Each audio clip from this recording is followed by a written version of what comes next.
short demonstration on using a layer mask to show some cut-out letters in an image. If you're new to Gimp and you haven't put it into single window mode, it's there in the Windows menu.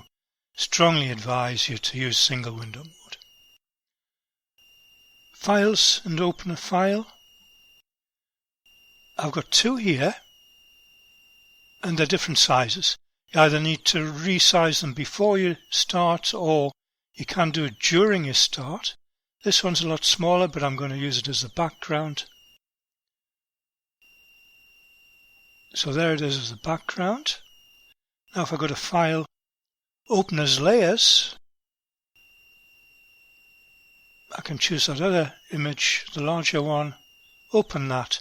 And if I zoom out, you can see by the dotted line the size of that layer. I can resize this in place.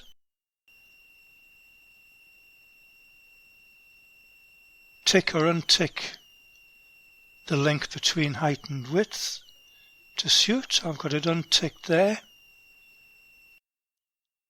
I'm going to scale it down. It's still slightly larger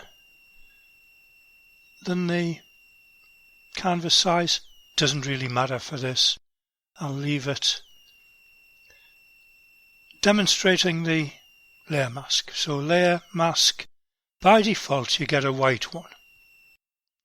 So I'll add a white layer mask. Doesn't appear to be any different. Keep your eye on that, because if I use paintbrush tool, I'll make a big size. I can paint in the canvas and we get a black dot. You'd expect that.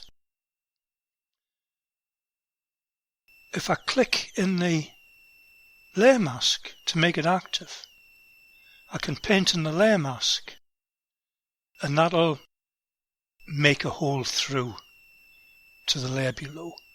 It actually makes it 0% opaque or transparent, 100% transparent.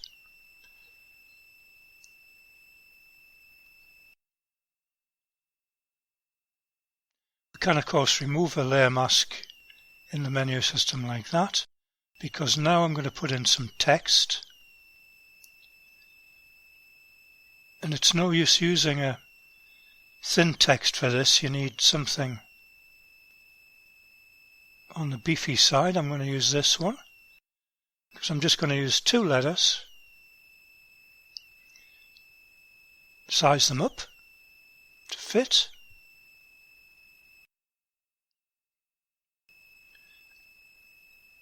I can move them around a little bit with the handles on the text tool, like that.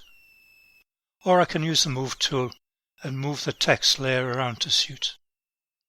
If you want to see the layer underneath, I might want that little bit of the clock showing. You can turn off the visibility of the middle layer. But main thing, I'm in the text layer, transparency, alpha to selection, and what this does is select the characters. Turn the text layer visibility off. Into that middle layer. This time when I go to add a layer mask, choose selection and it automatically makes a nice black and white layer mask out of those characters. Looks like that.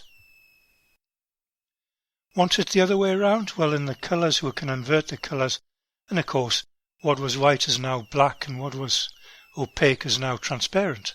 So that's maybe what I want. You can tweak it a little bit. The layer mask will move, same as any other layer. Click in the layer mask, move it, but not too far, otherwise you'll show the layer underneath. So you'll need to fix that and move it back. In the meantime, just a reminder, go and save your file as a Gimp XCF and that'll save all your layers and the text. When you're completely finished, export it as a PNG or a JPEG.